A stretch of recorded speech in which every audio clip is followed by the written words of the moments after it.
if you can teach people to stand up in the face of the things they're afraid of, they get stronger. And you don't know what the upper limits to that are, because you might ask yourself, like, if for 10 years, if you didn't avoid doing what you knew you needed to do, by your own definitions, right, within the value structure that you've created, to the degree that you've done that, what would you be like? If you actually want something, you can have it. Now the question then would be, well, what do you mean by actually want? And the answer is that you reorient your life in every possible way to make the probability that that will occur as certain as possible. And that's a sacrificial idea, right? It's like, you don't get everything. Obviously. But maybe you can have what you need. And maybe all you have to do to get it is ask. Well, you know, there are remarkable people who come into the world from time to time, and there are people who do find out over decades-long periods what they could be like if they were who they were. If they spoke their being forward. So why do you want to challenge? Because that's what you're built for. That's what you're built for. You're built to take on a maximal load, right? Because that's what strengthens you, and you need to be strong because life is extraordinarily difficult, and because the evil king is always whittling away at the structure of the state, and you have to be awake and sharp to stop that from happening, so that you don't become corrupt, and so that your family doesn't become corrupt, and so that your state doesn't have to become corrupt. You have to have your eyes open and your wits sharp and your words at the ready, and you have to be educated, and you have to know about your history, and you have to know how to think, and you have to know how to read, and you have to know how to speak, and you have to know how to aim, and you have to be willing to hoist the troubles of the world up on your shoulders. You can sacrifice your impulses, and you can work, and you can store up credit for the future. And then you can make the future a better place. But society has to be stable enough to allow for that. Imagine that you were taking care of yourself like you were someone you actually cared for.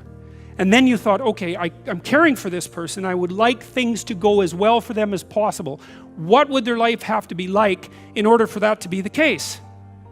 Well, people don't do that. They don't sit down and think, all right, you know, let's figure it out. You've got a life. It's hard, obviously. It's like 3 years from now, you can have what you need. You got to be careful about it. You can't have everything. You can have what would be good for you, but you have to figure out what it is, and then you have to aim at it. Things you do, they're like dropping a stone in a pond. The ripples move outward, and they affect things in ways that you can't fully comprehend, and it means that the things that you do and that you don't do are far more important than you think. And so if you act that way, of course, the terror of realizing that is that it actually starts to matter what you do. And you might say, well, that's better than living a meaningless existence. It's better for it to matter. But I mean, if you really asked yourself, would you be so sure if you had the choice? I can live with no responsibility whatsoever. The price I pay is that nothing matters. Or I can reverse it and everything matters. But I have to take the responsibility that's associated with that. It's not so obvious to me that people would take the meaningful path. Well, you're perfectly capable of thinking. God only knows how. You're perfectly capable of immense feats of imagination and dream and fantasy. God only knows how you do all of that. What would happen if you consulted yourself about the best possible outcome for you? You might get an answer. Sacrifice. What does that mean, sacrifice? Well, it's a discovery. It's the discovery of the future. It's like the future is actually the place where there is threat, and it's always going to be there. So what do? You make sacrifices in the present so that the future is better. Do you have problems in your life that you're not addressing that you could solve? And the answer is yes.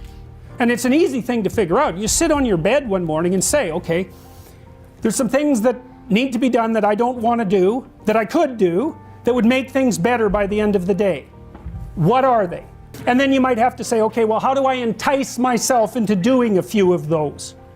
And if you ask, instead of trying to force yourself to do it like you're a tyrant and a slave at the same time, you can usually negotiate with yourself so that you'll start to sort those things out.